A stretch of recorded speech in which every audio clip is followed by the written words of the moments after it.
Yo, mic check. Yo, what up? It's your boy T Hyphen. Checking in one time. Dope Lines Podcast, Dope Lines Network. Make sure y'all like and subscribe, share. It's about to be a good show tonight. I'm broadcasting live from ATL, but right now I need y'all to take a pause and hit that like button.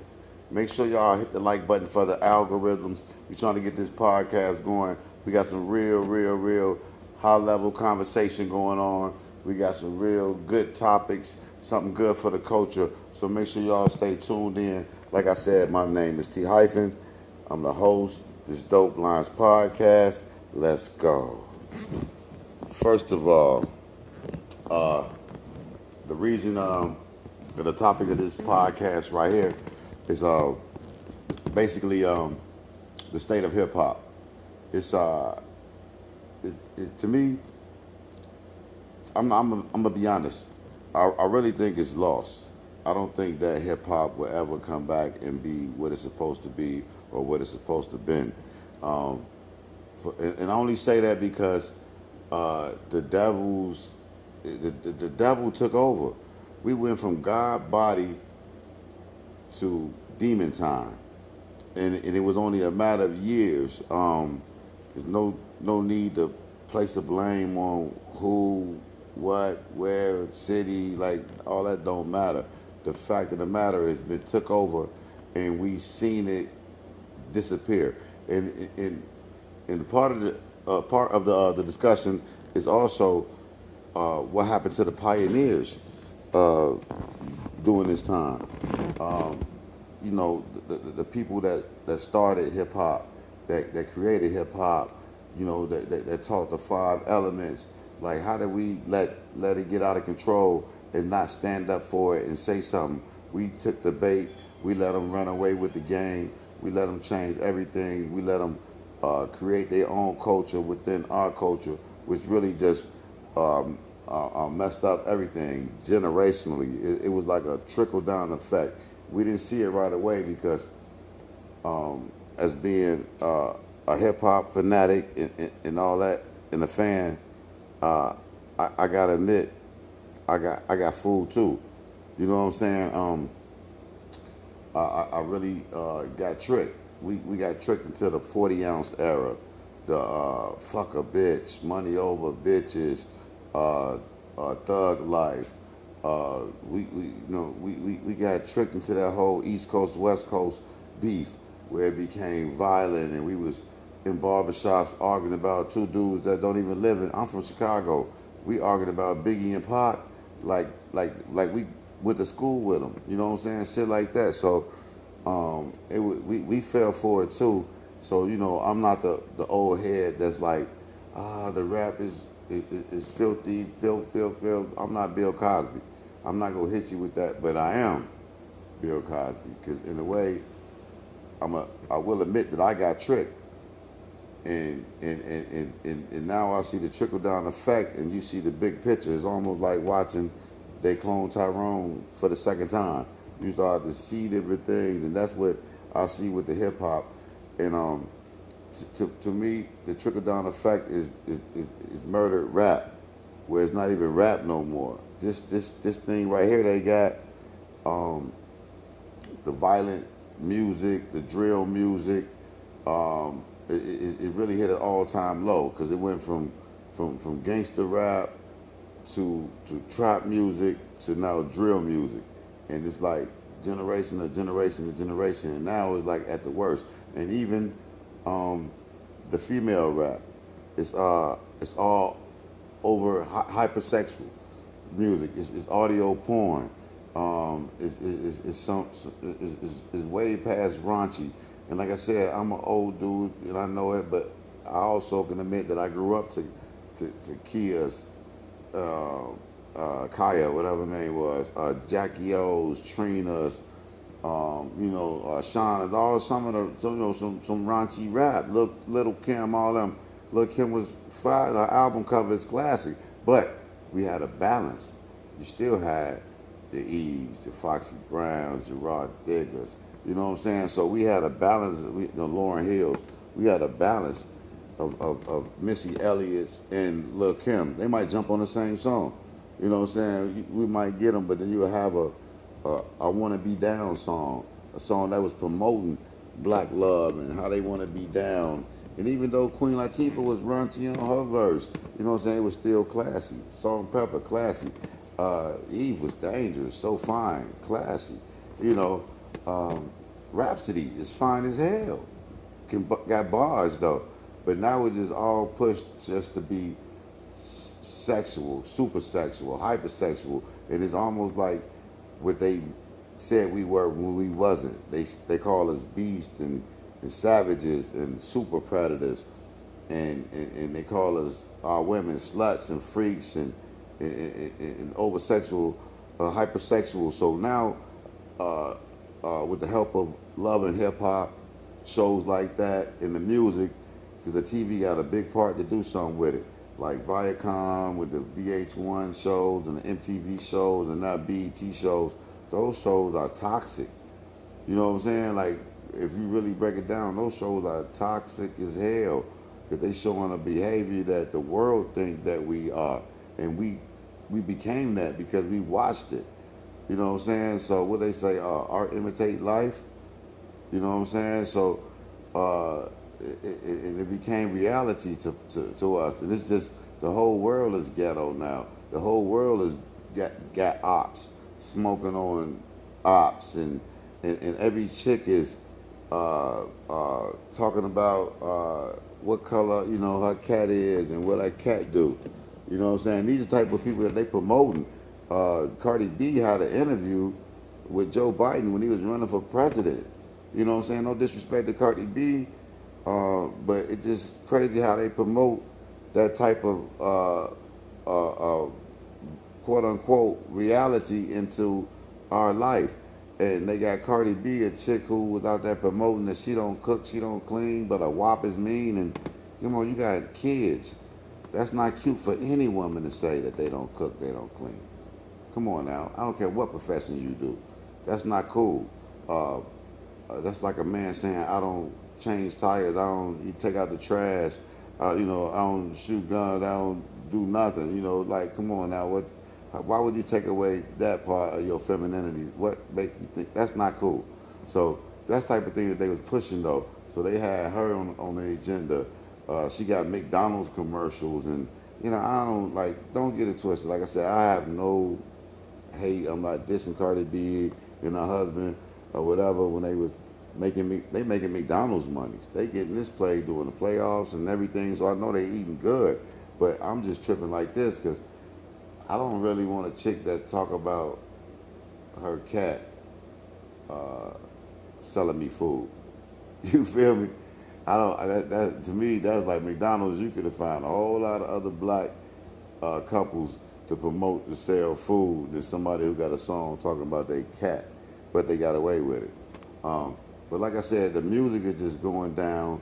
The art is going down. They promoting people. They got industry plants like Sexy Red and Doja Cat, and then they got like the other industry plants like the dude that's out there on the drill music, and they just talk about killing and they losing lives and we losing rappers all the time. So it's a sad time to be in rap, a fan of rap. So the question is rap out of control? And to me, like I said, I would say yes. And can it be brought back? I would say no. You look at it, it's been 50 years of hip hop this year. 50 years, made it 50 years old. That's old, but it's not that old. I'm born in 73. I'm 53. So it's old, but it's not that old, like me.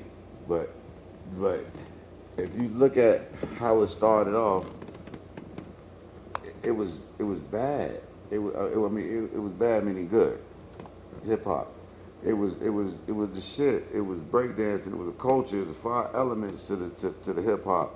It was DJing. It was breaking. It was graffiti.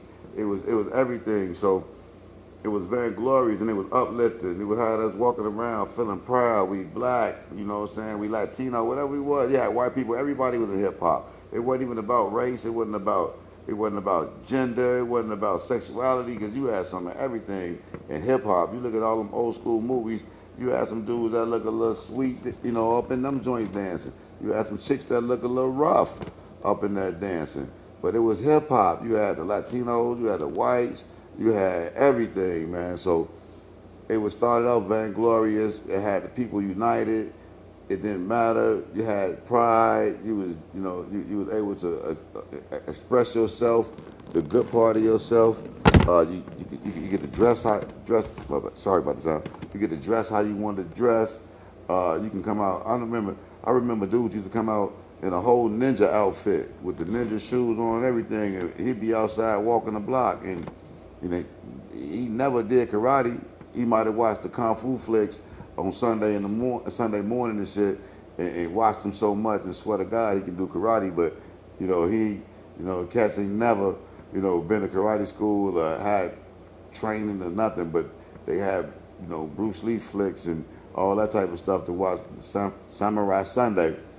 You know what I'm saying? So you had people that wore, you know,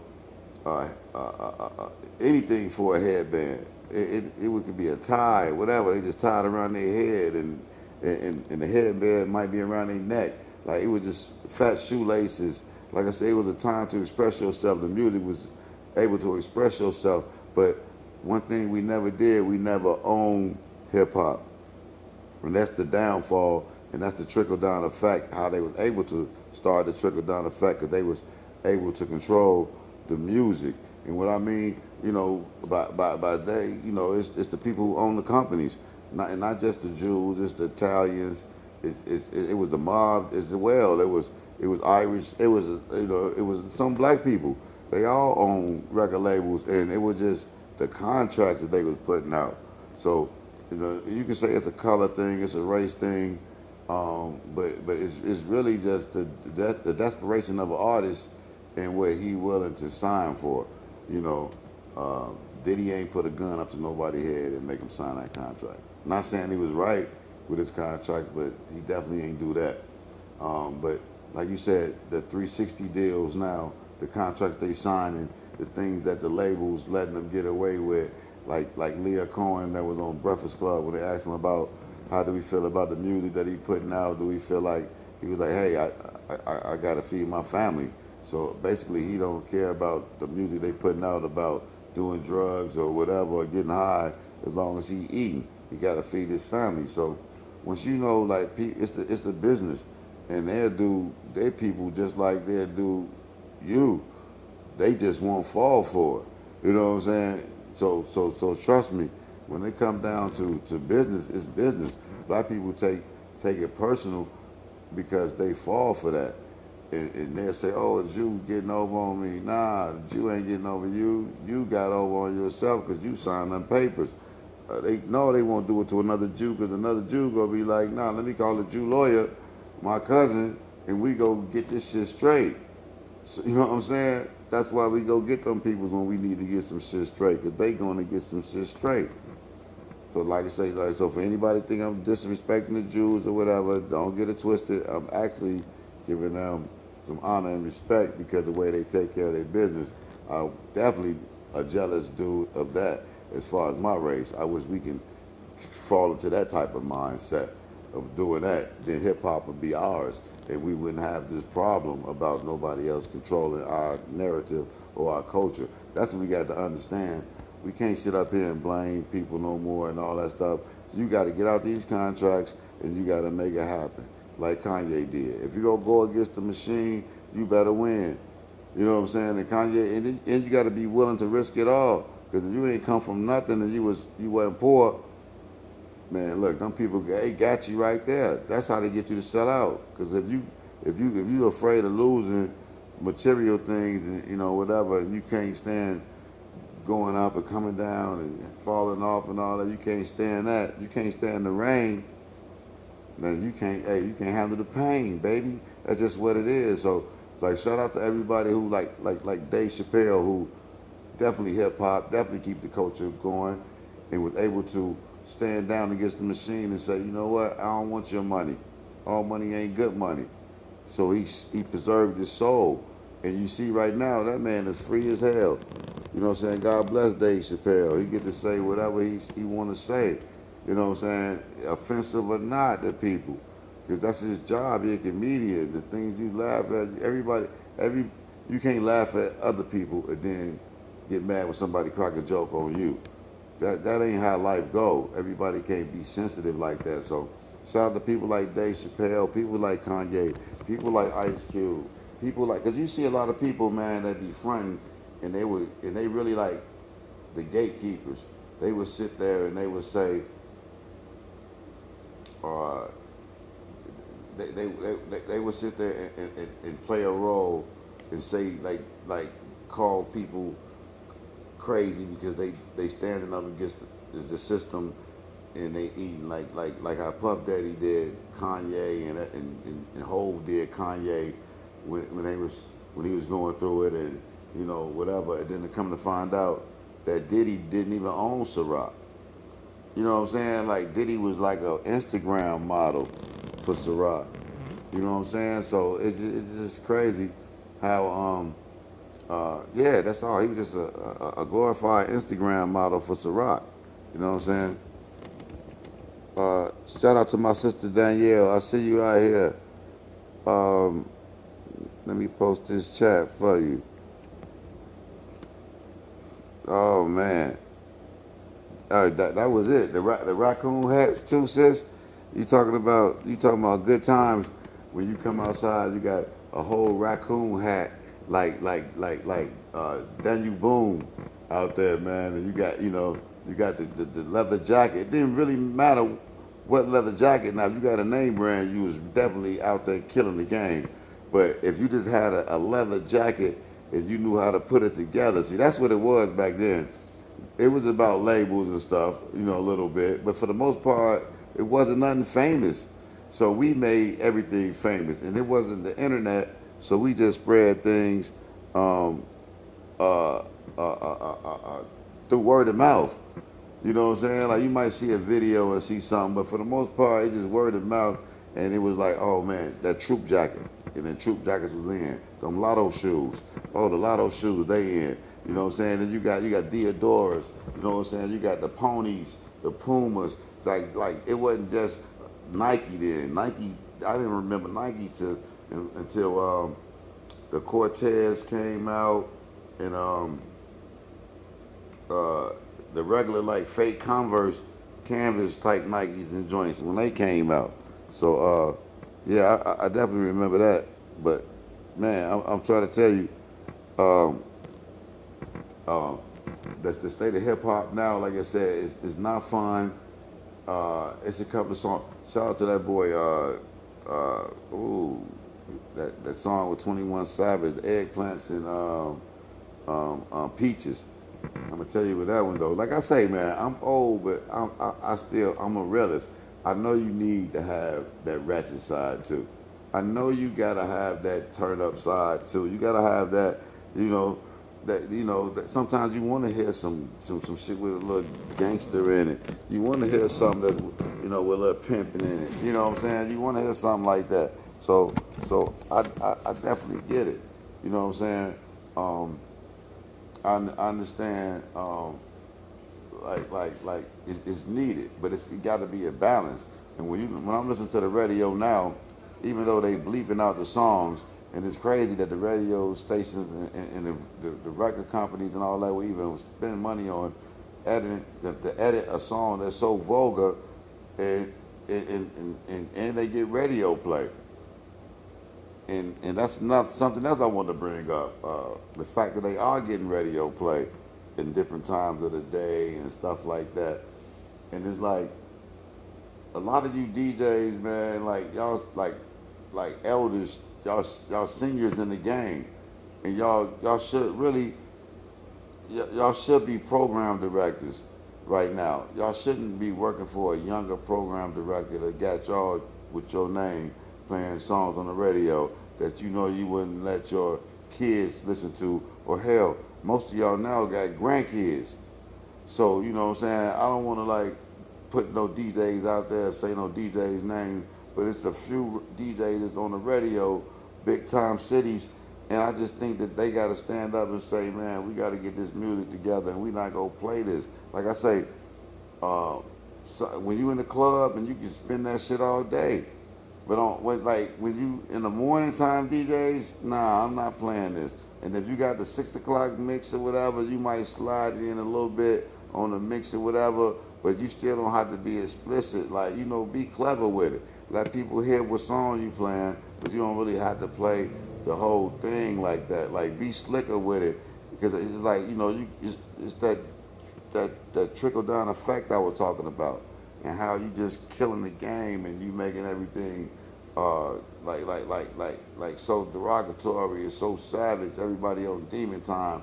You got chicks out here rapping about she like to have sex raw, and she looking for a baby daddy, and and she gotta have 4 or 5 niggas, and they all gotta have 6 figures, and they gotta treat her like Beyonce and he Jigga. I got them dope lines. Y'all better stop playing with me, man. I can write for y'all too, man. Holla at your boy. But so it's just crazy, man. Um, Shout out to everybody that's tuning in, man. Everybody that's watching this on a rebroadcast. Like I said, man, hit the like button, man, and I need y'all to just get in tune with me. We got some hot shows coming up. I got some guests I'm gonna be inviting. I got new equipment, everything. So we just working our number right now. Just trying to get everything in order. Trying to show y'all different looks. We gonna be broadcasting. I'm actually in the middle of getting my podcast studio. This is breaking news right here. First time y'all heard it, but I'm in the process of getting that as we speak. So hopefully soon I will be moving in and I will be set up, and I won't have to worry about having a set, and I can move around, still coming city to city. I'm coming block to block. Trust me, Dope Lines coming everywhere. We gonna be flying around. We coming. We got the merchandise, dopelinesapparel.com. Make sure you check us out. We got the hottest hip hop merchandise. We put the hottest Dope Lines on t-shirts, hats, jackets, towels, everything. Dope Lines Apparel. We definitely hip hop. Where hip hop been missing. We got that good high level Dope Lines though. We ain't got that low level, because right now we at an all-time low, like I'm saying, with the music. So that's what Dope Lines is about. We want to get us back to that we want to get to that all-time high. Right now we at an all-time low. Our music is low, our vibration is low, our energy is low, the murder is high, crime is high, inflation is high, everything is high, but us. You know what I'm saying? We at our lowest. We on demon time, and everything else is high. So right now we just trying to make sure we straighten that out and get everything in order.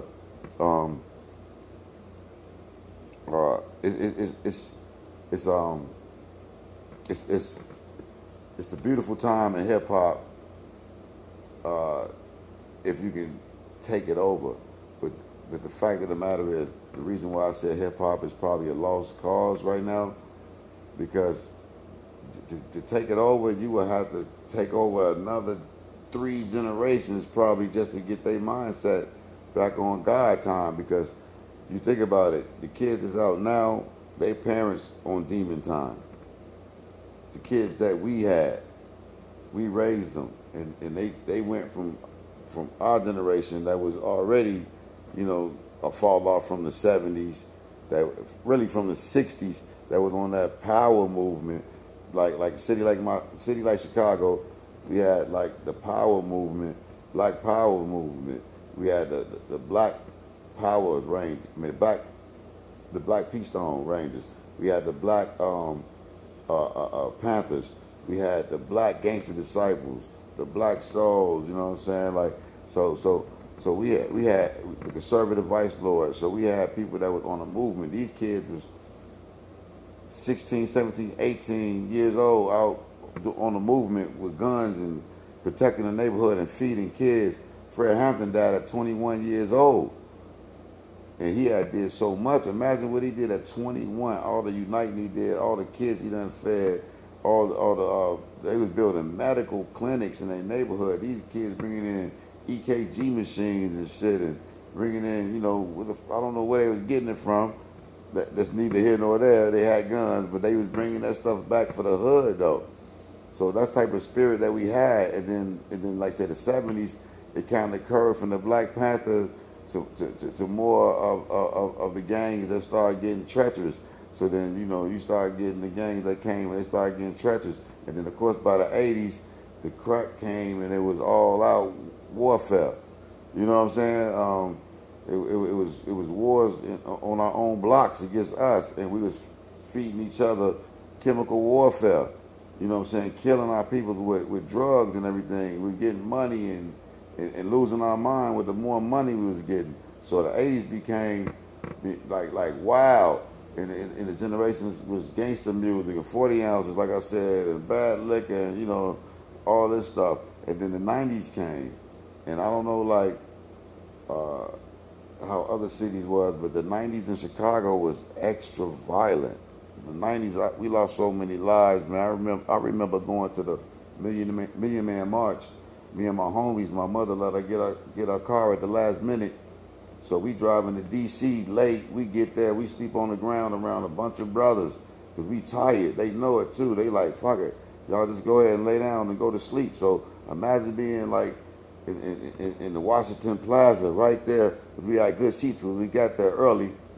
And we just laying on the ground and his brothers walking around. They like, man, watch out for the brothers. They over there sleeping. And you know what I'm saying? Like they was protecting us and I never been so protected. I never hugged so many men, no homo. I hate even have to say that shit too. That's another thing. That's a whole other episode. But back we didn't like Million Man March. We was out there, man, embracing each other. We was crying together, man. We laughed together, man. We got drunk. We probably even fought each other. Well, I ain't gonna say that like we debated, but it was just some real life conversations, and there was nothing but love out there. And then when I left the Million Man March and came back home, bumping that Goody Mob album, it was just that whole collection of Goody Mob, the Million Man March, feeling good. We bumping the Million Man March. Goody Mob album all the way back to the crib. Shout out to Goody Mob, that boy Gip. And man, we get to the crib and when our best friends, man, my homie Vol got killed. That was the first thing that we heard. You know what I'm saying? And it was a whole build up before that, crazy stuff that had happened, whatever. So he ended up getting that bad news that he died, man. So like I said, the 90s was wild for us, man, and the generations got worse. 2000s got worse. The 2010s and now the 2020s. So you like the kids, it's gonna take some generations for us to get it back correct because we gotta reprogram everybody. And only way we can reprogram people, we gotta take them off their current program, which is hard because people don't know they being programmed. You know what I'm saying? Like it's almost like the movie Get Out. Like they so locked in that they think they woke. And they think that if you go against the program that you racist or you this and that, so they so controlled in their head that they don't even know they program. So they teaching their kids the same program. And now the program is way out of whack. The program is teaching the kids a whole lot of stuff that's not even godly or genetically possible. But that's a whole nother episode. Like I said, that's a whole nother thing. And it is really like it's taking away our rights. Well, it's abusing our rights because we have the right of free speech, and that's what hip hop is. But when you tell the kids that they got the right to say anything with their free speech, or they can, it got to be free speech is free speech. So I won't say there should be some limits or some God limits or whatever, but it still got to be some limitations on what you can tell a kid. You can tell a grown person anything, and if he believe it, then he believe it. Like you said, you can sell I'll sell you Man, look, I say you John Hancock for $1 if you fall for it. You know what I'm saying? Because that's on you. You grown, but to teach kids something that they see is not natural. I think that's that's what's going on now, and it's kind of killing free speech, where it's making where hip hop can say anything now, and it's like a do what you feel type of attitude. So now hip hop is buck wild. It ain't no restrictions to the hip hop. So, um, like I said, man, shout out to everybody that's tuning in, man. To the rebroadcast and that's on the live. We're gonna be doing this all the time. Make sure that y'all hit the bell button so y'all can be notified every time that we do a live. That they hit you up. Once you subscribe, you'll be notified every time we do something live. And make sure y'all shop at dopelinesapparel.com or hit me in the DM if you like some of the merch that I post. You know what I'm saying? I'll ship it straight to you through the DM. You know what I'm saying? Don't worry about it. Sometimes I have free shipping depending on where you at. And I'll be coming to cities near y'all real soon to get down and show y'all some things. So I'll be doing different podcasts with different peoples, man. Dope Lines, we talk to everybody. We talk about everything and we interview everybody. It's just not rappers. We got authors, we got screenplay writers, we got dancers, we got everything. We got pimps, we got players, we got everything. We got politicians. Sometimes it might be the same dude, same person, but yeah, make sure y'all stay tuned in with us, man. Like I said, man, this is Dope Lines Podcast, Dope Lines Network. This your boy T Hyphen. Like, subscribe, share, follow your boy, man. Let's get this shit going, y'all. Look, I need y'all, man. Y'all need me. Like I said, we gonna be doing a lot for the city, man. The cities that I stay in, like you say, it ain't where you from, where you pay rent. I'm in the A right now, so I'm definitely gonna be doing stuff for the community I'm in, the block I'm in. Shout out to my boy Squeak for letting me use his barbershop as always. I'm at First Class Barbershop, Flat Shows in Glenwood, right here, East Atlanta Village, man. She's from East Atlanta, so he's that freaky. Yeah, so holla at your boy T Hyphen, man. 506 Flat Shows if you want to come get a cut too. Now I still do that thing now, but like I said, man, shout out to everybody that's tuning in. We're gonna be doing this a whole lot more. Peace and love to the fam bam. Dope Lines Network, YouTube, Dope Lines Network on IG, Dope Lines on IG with a Z for the apparel. And so just make sure y'all get in tune with me, man. Much love, peace, and I'm out.